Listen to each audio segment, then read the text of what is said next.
tikėjotės tokios finalo serijos, kad bus 3-0? Nu kaip, nieko negalvojame, mes ėjom kiekvienas varžybą žaisti atskirai ir vieną dieną vieni patraukė, kitą dieną kiti, bet iš tikrųjų visos varžybos buvo sunkios, nes nesvarbu, kad mes laimėjom 3-0, bet tikrai atidavėm visas jėgas ir ta serija, gal kaip jums atrodo, buvo, kad neįdomi, bet iš tikrųjų tai buvo sunku ir tikrai nelengva.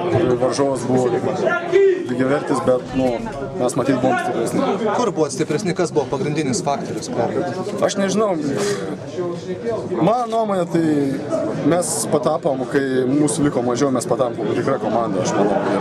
Ir nežinau, sutiksim su to, mes pradėjom žaisti geresnį krepšinį, su daugiau emocijų, su daugiau atsidavimo. Ir nemanau, kad mes, kai buvom kiekybei, mes žaidėm ne taip, o kai likom kokybei, mes pradėjom žaisti geriau. Ir į sezono galą tikrai geresnį krepšinį pradėjom žaisti. Jeigu būtų serija ten buvus anksčiau, sunku pasakyti, kaip būtų buvę. Man tai kam atiduotum naudingiausius žaidėjus? Tomui, vienareikšmiai, Tomui. Tikėjotės iš tokio benefiso? Aš tai iš tikrųjų netikėjau, nes jis per treniruotes visiškai nepataiko. Mes jam net neleisdavom mest.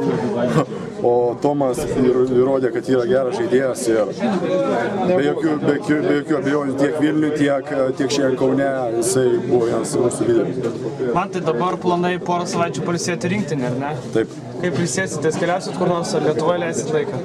Sakyčiau, ir būsiu Lietuvoje, paskui išvažiuosiu biškį atostogauti, reikia vis tiek dirbti kad ir kaip Kauno myliu, bet reikia išvažiuoti per metus savaitę.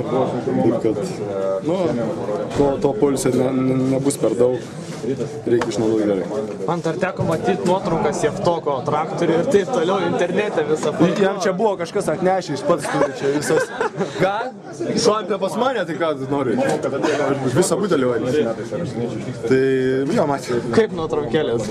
Nežinau, geros, aš nežinau, ten visų nemačiau man. Daugiau žmonių matė internete ten. Geros.